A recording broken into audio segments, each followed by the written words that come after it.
नमस्ते विद्यार्थी मित्रांनो, आज आपण इयत्ता 10वी विषय राज्यशास्त्र प्रकरण 3 राजकीय पक्ष भाग 2 की अगदी अशा या प्रकरणामध्ये आतापर्यंत आपण विविध अशा प्रकारचे जे काही राजकीय पक्ष आहेत की अशा या राजकीय पक्षांची वैशिष्ट्ये आपण या ठिकाणी पाहिले. भारतातील पक्षपद्धतीचं बदलतं जे काही स्वरूप आहे की ह्या स्वरूपाचाही अभ्यास आपण या ठिकाणी केलेला आहे. त्याचप्रमाणे राष्ट्रीय विविध अशा प्रकारचे जे काही पक्ष आहे की अशा या पक्षामध्ये सुद्धा आपण भारतीय राष्ट्रीय काँग्रेस असेल, भारतीय कम्युनिस्ट पक्ष असेल, भारतीय जनता पक्ष, भारतीय कम्युनिस्ट पक्ष, मार्क्सवादी, बहुजन समाज पक्ष, राष्ट्रवादी काँग्रेस पक्ष, तृणमूल काँग्रेस पक्ष अशा या विविध अशा प्रकारच्या राष्ट्रीय पक्षांचा अभ्यास आपण या ठिकाणी केलेला आहे.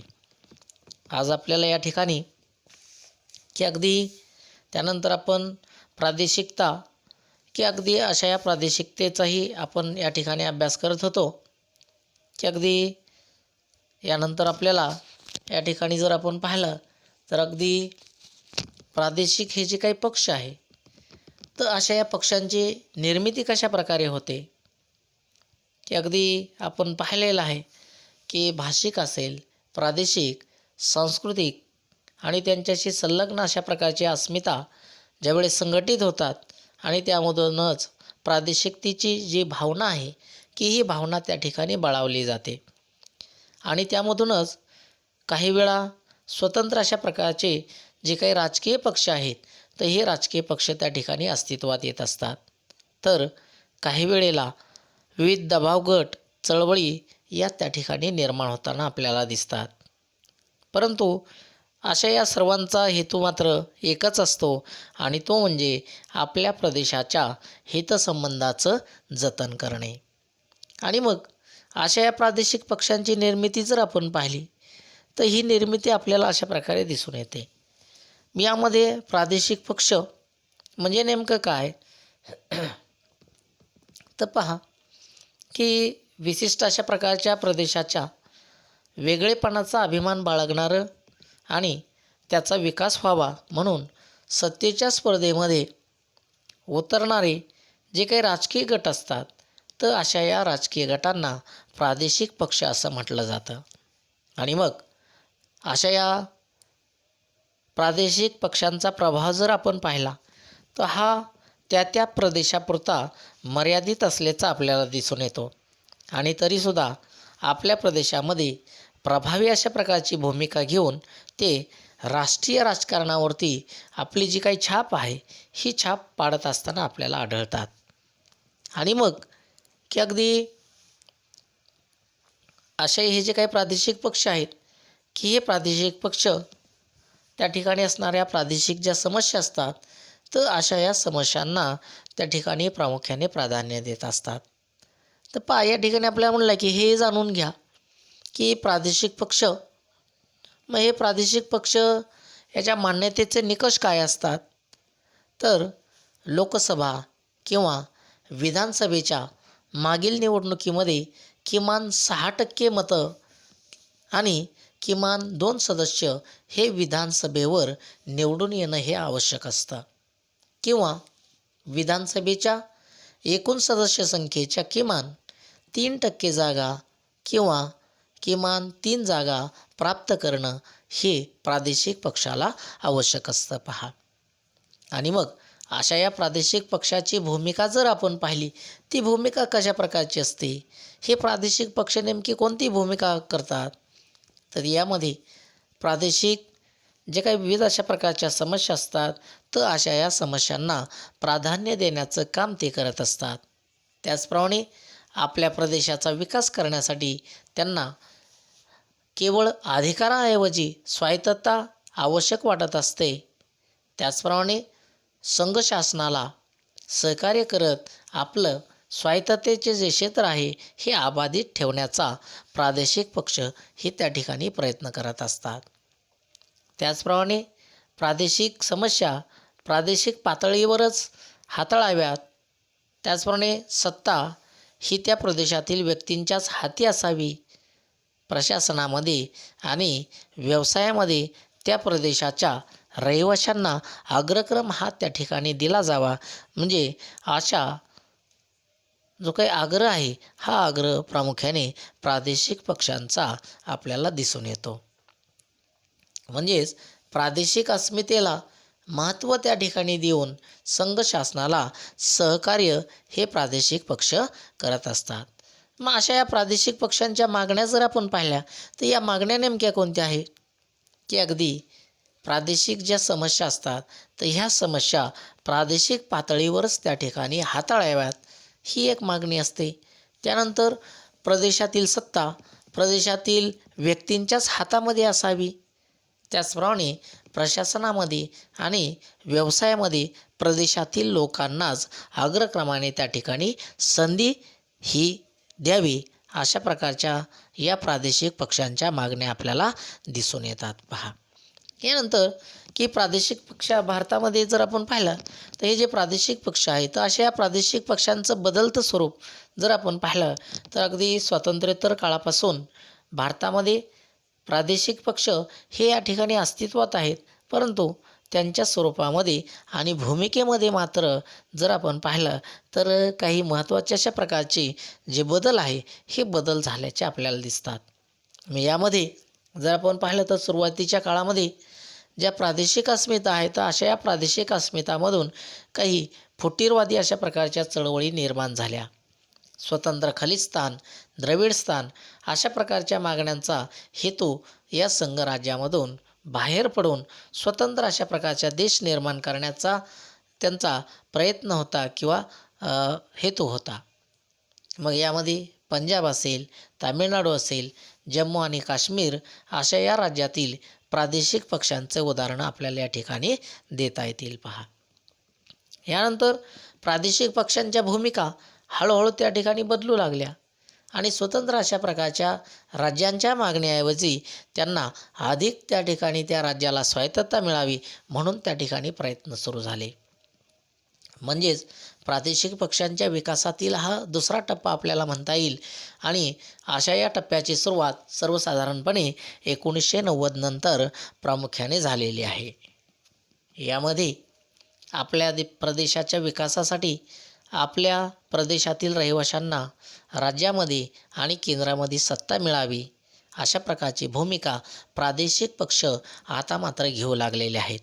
की त्याचं उदाहरण जर आपल्याला द्यायचं म्हटलं तर शिवसेना पक्ष असेल किंवा तेलुगू देसम अशा या पक्षांची भूमिका आपल्याला या ठिकाणी दिसून येते. पहा यानंतर जर आपण पाहिलं तर ईशान्य भारतामधील प्रादेशिक पक्षांच्या विकासाचा एक वेगळा अशा प्रकारचा कल आपल्याला त्या ठिकाणी दिसून येतो आणि मग अशा या प्रदेशामधील राजकीय पक्षांनी फुटीरतेच्या ज्या काही मागण्या आहे या मागण्या सोडून दिल्या आणि स्वायत्ततेची जी मागणी आहे ही मागणी करण्यास त्यांनी सुरुवात केली.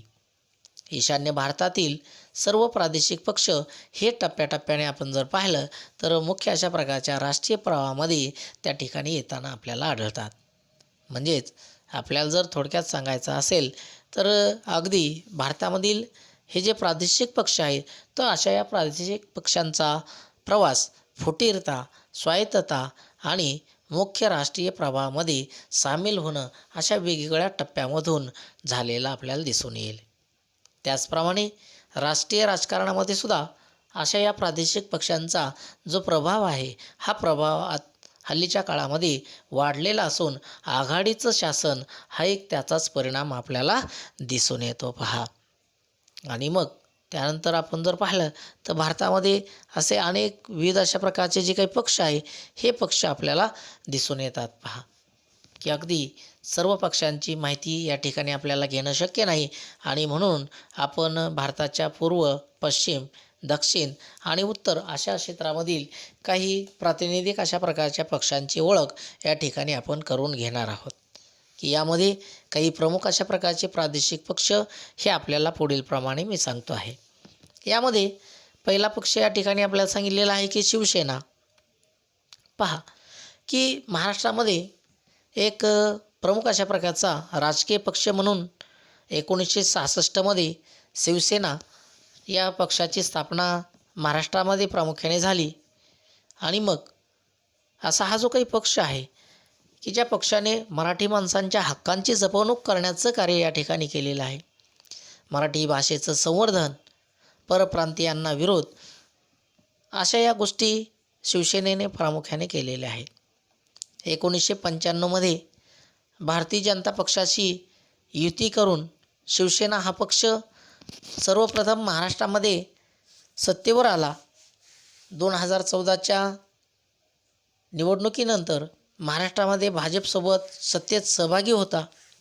त्यानंतर सध्या जर आपण पाहिलं तर अगदी आघाडी शासनामध्ये काँग्रेस, राष्ट्रवादी काँग्रेस आणि शिवसेना अशा 3 पक्षांनी मिळून महाराष्ट्रामध्ये आपली जी काही सत्ता आहे ती सत्ता प्रस्थापित केलेली आहे.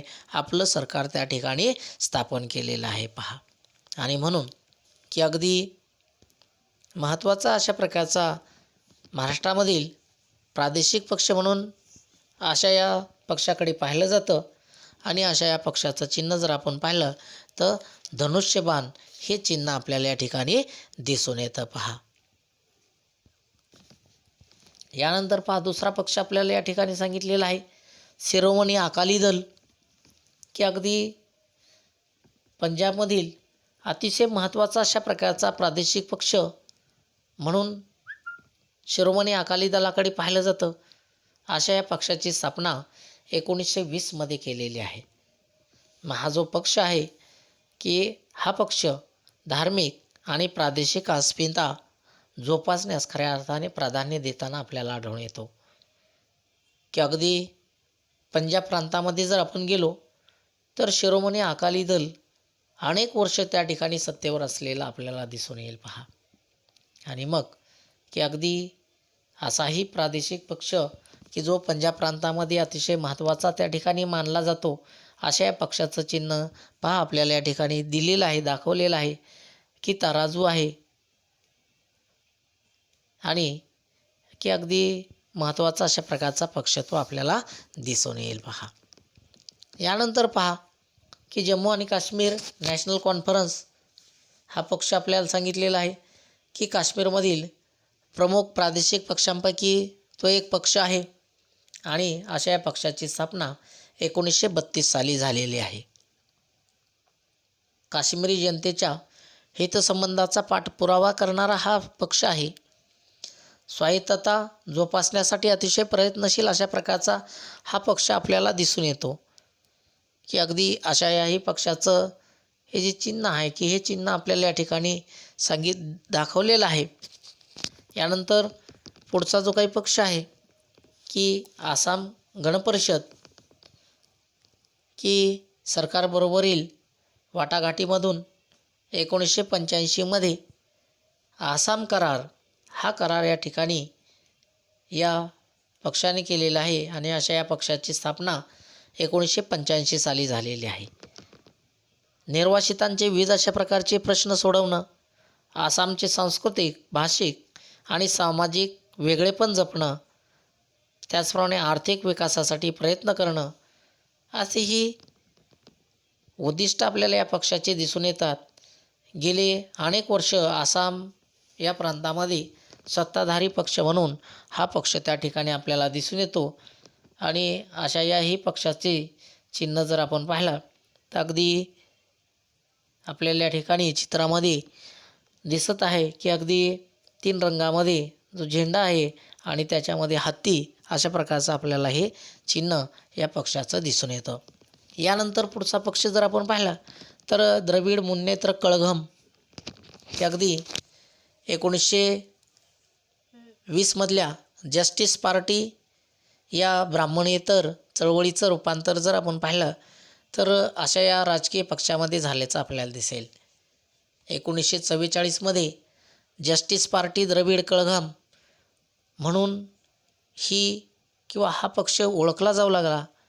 1949मध्ये यामधूनच एक गट जो आहे तो गट बाहेर पडला आणि त्या गटाने द्रविड मुन्नेत्र कळघम नावाचा पक्ष स्थापन केला. अगदी त्यामधूनही बाहेर पडलेला एक जो गट आहे की अशा या गटाने ऑल इंडिया अण्णा द्रविड मुन्नेत्र कळघम अशा या पक्षाची स्थापना 1972 साली केली. तमिळ अस्मिता जोपासण्याचं हे जे काम आहे हे काम या पक्षाने केलेलं आहे. केंद्राच्या आघाडीमध्ये सुद्धा काही काळ का होईना अशा या पक्षाने त्या ठिकाणी या पक्षाचा सहभाग होता. सर्व स्तरावरील मतदारांचा पक्षाला चांगला अशा प्रकारचा पाठिंबा आहे. सत्तेमध्ये दीर्घकाळ राहिल्याने अनेक उपाययोजना या ठिकाणी अशा या पक्षाने राबवलेल्या आहेत. आणि अशा या पक्षाचं चिन्ह आपल्याला दिसतं आहे की डोंगराआडून जो सूर्य आहे तो सूर्य आपल्याला दिसतो आहे. की अगदी भारतामध्ये प्रत्येक राज्यामध्ये अनेक प्रादेशिक पक्ष हे आपल्याला दिसून येतात की त्यांनी त्या राज्याच्या राजकारणावर जो प्रभाव आहे हा प्रभाव टाकण्याचं काम केलेलं आहे. आणि त्याचं एक उदाहरण म्हणून महाराष्ट्रातील प्रादेशिक पक्षांची 2 निवडणुकांच्या संदर्भामधील जी कामगिरी आहे ही कामगिरी आपल्याला पुढील तक्त्यामध्ये देण्याचा प्रयत्न केलेला आहे. की अगदी अशा या तक्त्यामध्ये आपल्याला दिसेल की महाराष्ट्रातील प्रादेशिक पक्ष विधानसभेतील जे प्रतिनिधित्व आहे हे प्रतिनिधित्व आपल्याला या ठिकाणी दिसून येईल. की अगदी पक्षाचे नाव दिलेलं आहे, जिंकलेल्या जागा या ठिकाणी आपल्याला सांगण्याचा प्रयत्न केलेला आहे. निवडणूक वर्ष 2009 आणि 2014 पहा. पहिला पक्ष आहे शिवसेना. 2009मध्ये 44 जागा या पक्षाने जिंकलेल्या होत्या. 2014मध्ये 63 इतक्या जागा त्यांनी जिंकलेल्या होत्या. महाराष्ट्र नवनिर्माण सेना 2009मध्ये 13, 2014मध्ये 1च जागा होती. यानंतर शेतकरी कामगार पक्ष 2009मध्ये 4 जागा जिंकलेल्या होत्या. 2014मध्ये 3 जागा. भारिप बहुजन महासंघ 2009मध्ये 1, 2014मध्ये 1. भारतीय रिपब्लिकन पक्ष 2009मध्ये त्यांना जागा मिळालेल्या नाही आणि 2014मध्ये मिळालेल्या नव्हत्या. समाजवादी पक्ष 2009मध्ये 4 जागा मिळाल्या. 2014मध्ये 1च जागा मिळाली. त्यानंतर बहुजन विकास आघाडी 2009मध्ये 2 जागा मिळाल्या. 2014मध्ये 3 जागा मिळाल्या. यानंतर राष्ट्रीय समाज पक्ष 2009मध्ये 1, 2014मध्ये 1. ऑल इंडिया मजलिस इत्तेहादुल्ला मुस्लिम की अगदी 2009मध्ये हा पक्ष त्या ठिकाणी अस्तित्वामध्ये नव्हता, परंतु 2014मध्ये या पक्षाला 2 जागा मिळालेल्या आहेत.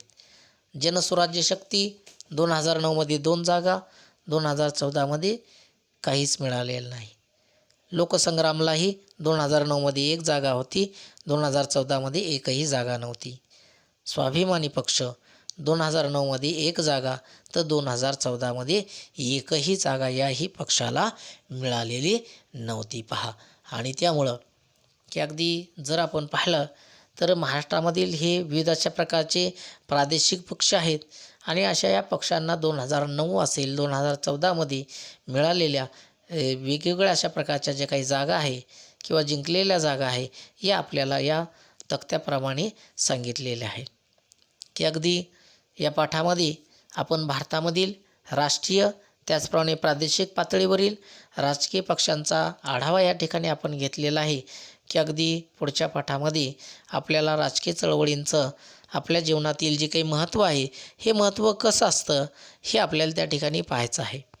पण त्याआधी या ठिकाणी मी तुम्हाला या ठिकाणी विचारलं आहे की सांगा पाहू, भारतातल्या सर्वच राज्यामध्ये प्रादेशिक पक्ष आहेत, त्या सर्वांची या ठिकाणी दखल घेता येणार नाही. भारताच्या नकाशाच्या आधारे आणखी काही प्रादेशिक पक्षांविषयी विद्यार्थी मित्रांनो आपल्याला या ठिकाणी माहिती मिळवायची आहे.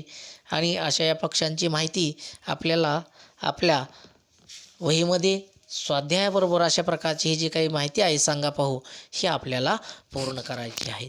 धन्यवाद.